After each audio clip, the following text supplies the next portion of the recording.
शरीर चलता रहता है। स्वामी अब देखो बहुत सारे हमारे जो संत महापुरुष 30 साल में, 40 साल में, 50 साल में जवानी अवस्था में चले गए मुक्त होकर के। आप जा रहे हो, उनसे बोला नहीं जो करना चाहिए करने आए थे दुनिया में कर लिया, बात खत्म हो गई। अब शरीर को क्यों बोझा बना के घुमाना इधर उधर, क्यों पिंजरा लेके घूमना। करना चाहिए को कर लिया, बात खत्म हो गई। करना चाहिए को नहीं भी किया तो 100 साल जियो। हमारे महाराज जी कहते थे करना चाहिए को कर लिया तो शतायु वाला भी व्यक्ति अल्पायु में भी जाएगा, 100 वर्ष जीने वाला अल्पायु में तो भी वो शतायु के बराबर है। और करना चाहिए को नहीं किया तो 100 साल भी उम्र क्यों ना हो वो भी अल्पायु के बराबर होता है। फोकस इस बात पे है कि हम जो करने आए थे, जो हमारा कर्तव्य था, वो हम क्या कर पा रहे हैं या नहीं। न इसीलिए हम अधूरे रहते हैं सारा जीवन, इसलिए हम लोग शांति से नहीं मर पाते। उसका कारण ये नहीं कि मरने की हमें कोई अभ्यास है या मरने का कोई दुख है। हमने जो करने आए थे वो किया नहीं, और जो किया वो किसी काम नहीं आ रहा है, इसलिए लगता हम तो बेवकूफ़ बन गए। तो अपने आप को मूर्ख बनाने जैसा कि हम प्लेन पकड़ने गए थे कि इंडिया जाना है, एयरपोर्ट पे जाके स्क्रीन पे देखते रह गए, फ्लाइट छूट गई। तो लगता आप स्क्रीन पे जो देखा उस समय खुश भी हो रहे थे, कोई अच्छी पिक्चर चल रही है, अच्छा कुछ व्यू है सामने, वो देखने में आनंद भी ले रहे, लेकिन वो आनंद लेते लेते पता लगा फ्लाइट छूट गई। तो आदमी कहेगा कि असली काम तो फ्लाइट पकड़ना था, ये तो टाइम पास था। दुनिया में ये सब गृहस्थी और ये सब चीज़ें टाइम पास के लिए थी, इसमें करना चाहिए, भागना नहीं है। क्योंकि एयरपोर्ट पर जाए बिना भी प्लेन नहीं पकड़ पाओगे, एयरपोर्ट पर तो जाना ही पड़ेगा, सारे कुछ फॉर्मेलिटीज पूरी करनी पड़ेगी। लेकिन असली काम प्लेन पकड़ना था, असली काम परमात्मा को पाना था, आनंद को पाना था। घर गृहस्थी ये सब चीज़ें हमारी सहायक चीज़ें थी, इन्हीं के बीच में रह के।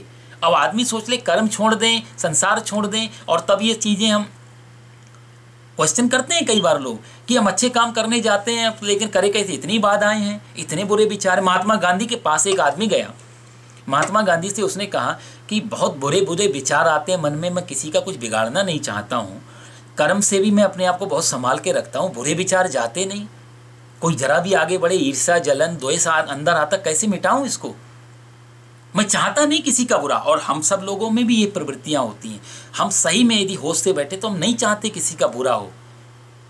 क्या फ़र्क पड़ेगा, आप इतनी दूर हैं, आप मेरे घर में नहीं हैं, आप मेरे काम में नहीं हैं, आपका बुरा हो कि मुझे क्या फ़ायदा हो पाएगा।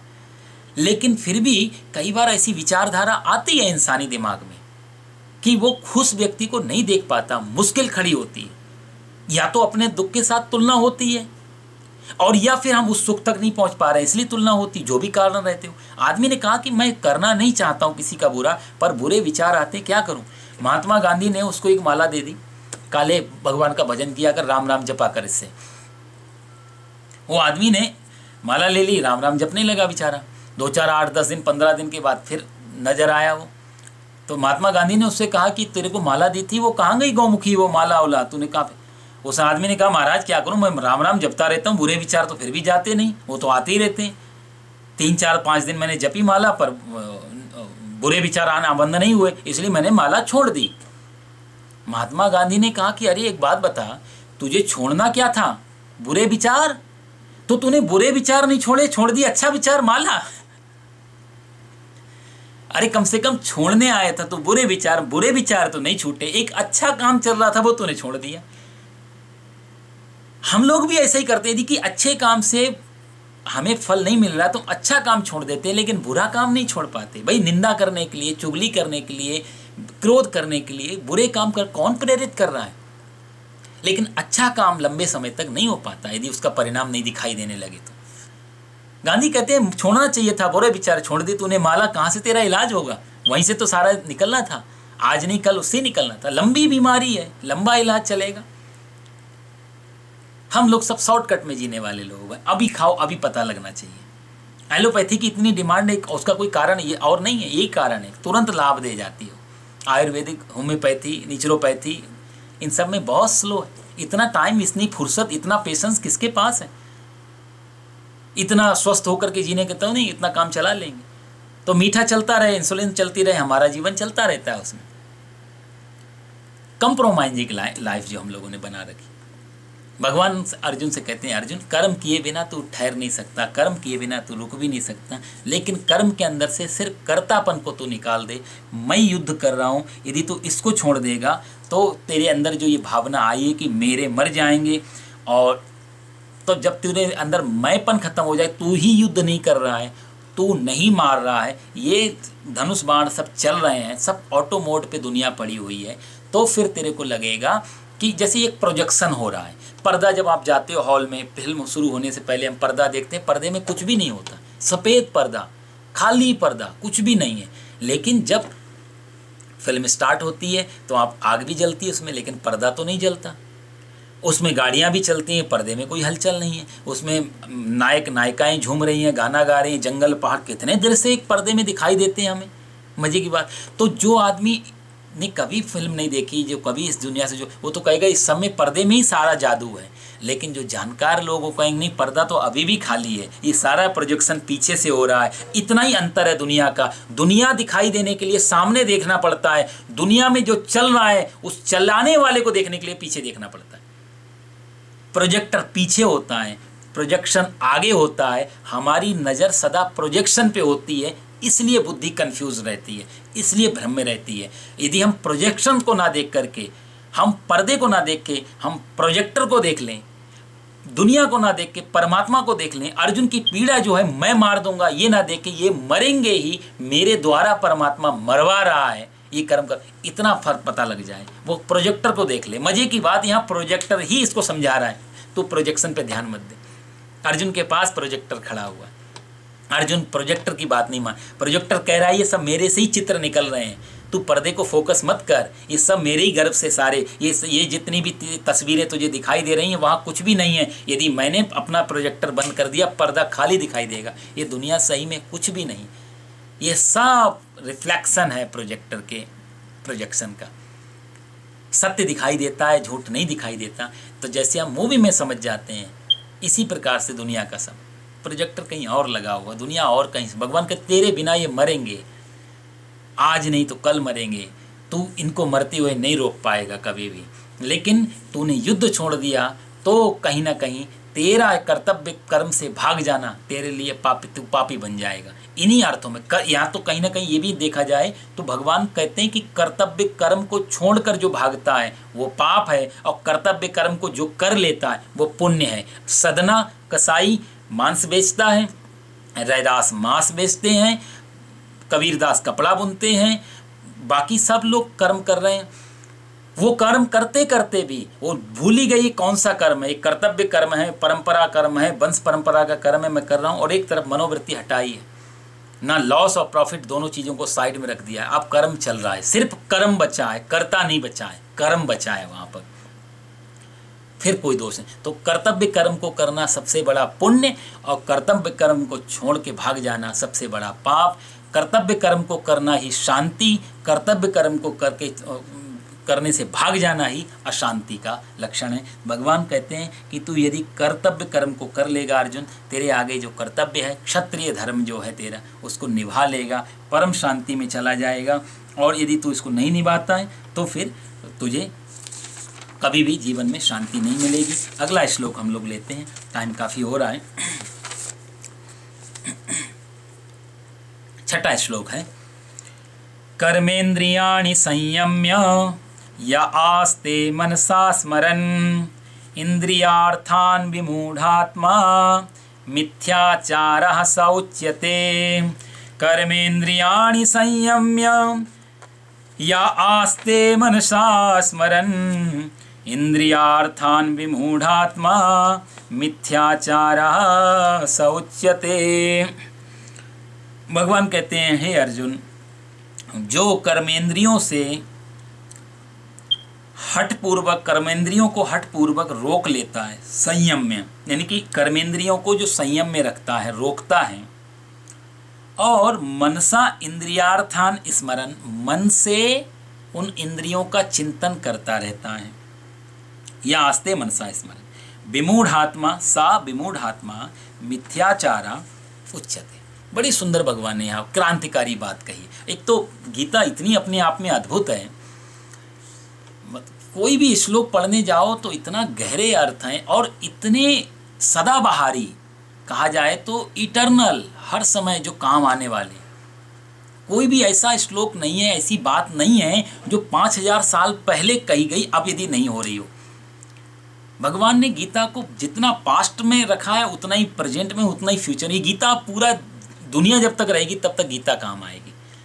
इसलिए और ग्रंथ, रामायण एक अर्थ में पास्ट हो सकती है, क्योंकि अब मुश्किल है, सौतेली माता तो छोड़ो, अपने माता पिता की बात मानना मुश्किल होती है। भरत के लिए राज्य छोड़ दिया, हम अपने भाई के लिए जमीन का बंटवारा कोर्ट में चला। आज जितने जमीनों के बंटवारे भाई भाइयों के उतना दूसरे के साथ नहीं है। यहाँ तो भगवान की बड़ी कृपा है, यहाँ तो झंझट ही नहीं है, ट्रांसपेरेंसी इतनी है, गवर्नमेंट के रूल हैं, नहीं तो साहब बड़ा मुश्किल हो जाए इस देश में भी। इस देश में कुछ तो इस मामले में अच्छा ही है, सिस्टम के साथ में थोड़ा इन्होंने ट्रांसपेरेंसी। आप गलत करना भी चाहो तो नहीं कर पाते हो, हाई लेवल पे जो होता हो, पर बाकी सिस्टम के साथ इतना अच्छा है कि बहुत सारी लड़ाइयाँ सिस्टम ने बचा रखी हैं, नहीं तो मनुष्य के अंदर तो तूफान उबाल भरे हुए हैं। तो जितनी लड़ाइयाँ घर और परिवार और जायदाद को लेके भाई भाइयों में हो रही हैं, तो रामायण को उनको सुनाया जाए बड़ा कठिन पड़ेगा। और सुन तो लेगा, अच्छा दोनों ही मजे की बात, राम और भरत मिलाप पढ़ते होंगे घर में बैठ के, दोनों ही रोते भी होंगे क्या राम जी की देखो चरण पादुका ले गए भरत भैया, अपने आप फिर भी राज्य, इतना बड़ा राज्य मिला, राज्य नहीं किया, चरण पादुका। दूसरा भाई का मन में सोचा होगा देखो कितने लालची आदमी थे भरत जी, राज्य तो भगवान ने दे ही दिया, इधर भगवान की चप्पल भी नहीं छोड़ी, वो भी लेके चले गए कि नंगे पैर घूमो आराम से। पकड़ने वाले की दृष्टि है, किस दृष्टि से पकड़ सकता है वो। कहने का मतलब रामायण थोड़ा सा मुश्किल होती है एक्सेप्ट करना जीवन में। और भी ग्रंथ है, भगवान शिव का है, समुद्र मंथन हुआ, सबसे पहले विष निकला, विष कौन पिएगा तो आप पी लो, बोले भंडारी इसका। कोई भी आदमी कहेगा देखो पहले विष निकला, हमें पुकार रहे, बाद में पूछा भी नहीं। बड़ा मुश्किल है विष पीना मत। और छोटा मोटा विष नहीं था, कहते त्रैलोक के दहनाथ, तीनों लोगों को जला देने वाला इतना सारा विष था वो। माता पार्वती ने बिल्कुल भी मना नहीं किया, पत्नी साथ में बैठी, भगवान भोलेनाथ ने कहा जो भी आप ले आए हो ठीक, आपका समस्या का समाधान होना चाहिए मेरे द्वारा। बाकी जितनी भी चीजें 14 चीजें निकली थी समंदर से, एक भी शंकर भगवान को नहीं दी, मजे की बात, विष के अलावा 13 चीजें सब राक्षसों ने देवताओं ने आपस में बांट ली। लक्ष्मी माता विष्णु भगवान पास चली गई, उच्च सर्वा घोड़ा इंद्र के पास, ऐरावत हाथी इंद्र के पास, बाकी चीज उच्च सर्वा दैत्यों के पास, और भी चीजें, लेकिन वो सब इधर उधर। लास्ट में अमृत निकला तो भी आपस में बांटने की बातें हुई हैं, लेकिन जब विष निकला तो भोलेनाथ को याद। तो शिव के चरित्र को उतारना कितना मुश्किल है इस हिसाब से देखा जाए तो। हम लोग उपासना ओम नमः शिवाय जपना आसान है, पर शिव को इन अर्थों में समझना बड़ा कठिन है। विष को पीना, ये हमारे अंदर जीवन में भी बहुत सारे जहर घोल रहे हैं लोग, बहुत सारी ऐसी परिस्थितियां आती हैं बिल्कुल जहर होता है, बहुत मुश्किल। या तो हम भाग जाए, अर्जुन भी भाग ही रहा है, उसी जहर से भाग रहा है। आजकल तो धर्म स्थानों में भी आप देखो तो कोई बहुत धर्म स्थान भी इतने सात्विक नहीं बच रहे हैं, वहां भी राजनीति का जहर खोला है। परिवारवाद, जातिवाद, और आपके जो भी इकोनॉमी है, कैसा आपके क्या पद है, क्या प्रतिष्ठा है, क्या हैं आप, बहुत सारे। इसलिए मंदिर और मस्जिद, ये धर्म क्षेत्र भी आजकल जो जहरीले हो रहे हैं उसके कारण ये, इसकी नींव में यही जा रही है। कहती हूँ मुझे थोड़ा सा दुख होता है इन चीज़ों में। धर्म स्थानों में भी यदि आज आदमी अशांत होकर लौटता है यहाँ से, तो उसके कारण है ये, हम लोग बहुत जहरीले हो गए, पॉइजन हमारे अंदर भरा हुआ है, तो जहां भी जाएंगे वहां यही उगलेंगे। बहुत मुश्किल होती। पुराने समय में राजनीति में प्रॉब्लम होती थी तो धर्म नीति को जोड़ते थे, धर्म से रास्ता निकाल लो। आज धर्म में समस्या खड़ी होती है तो राजनीतिक लोगों को बुलाया जाता है, और धर्म में जब राजनीति आती है तो धर्म अधर्म हुए बिना नहीं बच पाता। तो धर्म के अंदर जो दोष हैं वो धर्म के कारण नहीं है, धर्म में जो राजनीति प्रवेश कर रही है उसके कारण है। इसलिए धर्म स्थान जो दूषित दिखाई देते हैं वहाँ जो वही राजनीति। आज भी यदि राजनीति से मुक्त हो जाए धर्म क्षेत्र, सारे दुनिया के धर्म सिर्फ राजनीति से हट जाएं और राजनीति में धर्म का प्रवेश हो जाए, दुनिया आज भी राम राज्य में वापस आ सकती है, आज भी शांति में जा सकती है। हमने उल्टा कर लिया। अब किसी को संत भी बनना हो ना तो वो भी 4 राजनेताओं ला के बुलाता है, आज इनका जन्मदिन है या महाराज जी या संत। राजनेता वो गद्दी बहुत छोटी है, राष्ट्रपति की गद्दी भी एक सन्यासी के सामने छोटी है साहब, वहाँ कोई महत्व नहीं है। ये बहुत बड़ी गद्दी है सन्यासी। यहाँ भगवान भी आकर के झुकते हैं जब सन्यासी के पास। भगवान राम जब आए हैं तो योग जो वशिष्ठ जी से कहा है कि ग्रस्त में प्रवेश करने से पहले मुझे बताओ, मैं उलझ ना जाऊँ जीवन में, मैं फंस ना जाऊँ इस चक्कर में, उससे पहले मुझे समझाओ। सो वशिष्ठ जी राम जी को लेकर के ग्रंथ की रचना की, योग वासिष्ठ पूरा सुनाया, और योग वासिष्ठ वो सुना करके फिर राम का विवाह कराया। राजनीति में धर्म को पहले डाल दिया वशिष्ठ जी ने। ये रामचरित्र यहाँ से शुरू होता है। राम रावण का युद्ध तो बहुत एक अलग पक्ष है, छोटी सी घटना। राम जी के जीवन की बहुत गहरी घटना है दूसरी। तो इसलिए इन अर्थों में गीता तीनों कालों में बराबर असर रखेगी यदि ढंग से समझी जाए। पश्चिमी देश आज भी आप देखो पृथ्वी पे, मेरा मानना ऐसा है जो मैंने लोगों के मुंह से सुना है, अब तक 5000 सालों में सबसे ज्यादा बार पढ़ी हुई किताब गीता है। सबसे ज्यादा पढ़ी हुई किताब गीता है, और सबसे कम समझी हुई किताब भी गीता है। मजे की बात, घर घर में ये इसका पाठन होता है, बच्चा बच्चा जानता है भारत का आत्मा अमर है, आत्मा मरती नहीं। हम लोग देखते भी ना दुकानों पर लोग वो जो बोर्ड लगा ले, कौन मरता है कौन मारता है, क्या लेकर आए थे क्या लेकर, कितने हम लोग फ्लायर लगे हुए देखते हैं। ये गीता का कंसेप्ट नहीं है उस अर्थों में, वो बहुत लास्ट की बातें हैं। पहले बेस तो समझें, सीधा छत डालने जाएंगे तो छत गिर जाएगी, पहले नीचे पिलर तो खड़े करें। गीता सबसे ज्यादा पढ़ी हुई किताब, सबसे कम समझी हुई किताब, ये गीता का दुर्भाग्य है, कृष्ण के साथ अन्याय है ये। इन अर्थों में कहा कि ज्ञान का जो दुरुपयोग होता है इन्हीं अर्थों में। डिमांड नहीं थी, रस नहीं था, इंटरेस्ट नहीं था, कुछ रुचि, सिर्फ आके सुन लिया क्योंकि हम कुछ जानना चाहते थे कि क्या है धर्म। इन अर्थों में यदि धर्म जाना जाएगा तो धर्म का कोई फल जीवन में नहीं आ पाएगा। आज बड़े से बड़ा ज्ञान बैठ के दिया जा रहा है लाखों लोगों में। भगवान श्री कृष्ण अर्जुन का टाइप पहचान के बात कर रहे हैं। अर्जुन तेरा टाइप, अब तो ज्ञान का कोई टाइप नहीं देख, जो भी सुनने आ जाए जैसे। और लोग बेचारे इतने इनोसेंट होते हैं, वो ये भी नहीं पहचान पाते हमारा टाइप क्या, हमें क्या बातें इसमें ले लेनी चाहिए। वो भ्रमित हो जाते हैं कि बड़ी बात सुनने से हम बड़े हो जाएं, क्योंकि एक होड़ लगी है ना जीवन में बड़े होने की। तो ज्ञान धर्म में भी क्यों छोटे रहें कि सिर्फ शंकर जी पे जल चढ़ाने वाले क्यों बने रहें। फिर हम गीता भी सुनेंगे, हम वेदांत भी पढ़ेंगे, हम न्याय दर्शन सांख्य भी पढ़ेंगे, क्योंकि इनको बड़ा ज्ञान माना जाता है। तो अक्सर अहंकार बड़े को पकड़ना चाहता है, तो ज्ञान को कई लोग इस अर्थों में ले लेते हैं कि हाई लेवल की चीज़ है, सुनाया जा रहा है, तो फिर वो पूजा पाठ व्रत उपवास ये करना। भगवान यहाँ बड़ी सुंदर क्रांतिकारी बात कहते हैं कि जो व्यक्ति बाहर से कर्म को छोड़ देता है, कर्मेंद्रियाणि संयम्य, इंद्रियों को जो बस में कर लेता है, संयम करता है, दमन करता है कि मैं क्रोध नहीं करूंगा, मैं ये दृश्य गलत दृश्य नहीं देखूंगा, आंख बंद कर ली, सूरदास बन गए। भगवान ने बड़ी सुंदर बात कही कि कर्मेंद्रियों को जो बस में करता है, या आस्ते मनसा स्मरण, पर मन में चलाता है चीजों को, मिथ्याचारा स उच्यते। भगवान ने कितनी इंद्रियार्थान विमूढ़ आत्मा, हे मूढ़, भगवान यहाँ मूढ़ शब्द कह रहे हैं। मूढ़ शब्द कहा जाए तो पागल और मूर्ख से भी बहुत नीचे का शब्द है, ये भी एक गाली है मूढ़ शब्द। भगवान ने अर्जुन को यहाँ, अर्जुन को नहीं कहा सीधा सीधा, लेकिन मूढ़ शब्द कहा। और भगवान जान रहे हैं। आप देखो भगवान की शैली, गीता की शैली देखो आप, कितनी गंभीर शैली। भगवान ने कभी पूरे टाइम तक अर्जुन को फोकस करके ही नहीं कहा तू ऐसा है, लेकिन अर्जुन का टाइप पहचान की बात उसी के लिए कर रहे हैं वो, लेकिन ये नहीं कह रहे हैं कि तू ऐसा है, उसके अंदर गिल्टी नहीं फील करवा रहे हैं, लेकिन एक तरीके से हल्के से बात कह दे रहे हैं। सीधी सीधी भी बात की जाए तो कई बार कम सुनी जाती है, सीधा सीधा बात की जाए, क्योंकि आप कोई क्वेश्चन लेकर के आए और मैंने कोई उसका उत्तर देना चालू किया, बहुत कम चांसेज आप उस पर फोकस करो। आप मेरी बातों से नया क्वेश्चन क्रिएट करते रहोगे, लेकिन आपके साथ कोई बंदा बैठा हुआ है जिसका क्वेश्चन नहीं है, कई बार मैं देखता हूँ वो आदमी ज़्यादा समझ जाता है क्वेश्चन करने वाले से।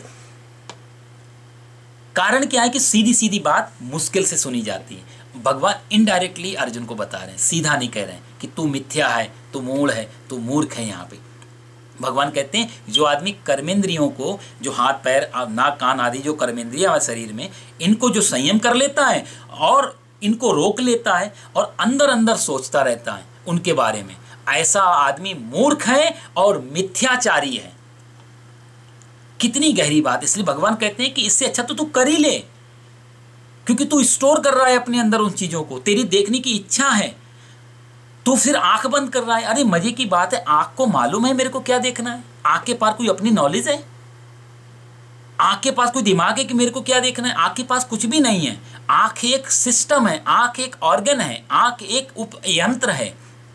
गाड़ी को नहीं मालूम कहाँ जाना है, स्टीयरिंग को नहीं मालूम किधर घूमना है, पहियों को नहीं मालूम कौन से रोड पे चलना है मेरे को।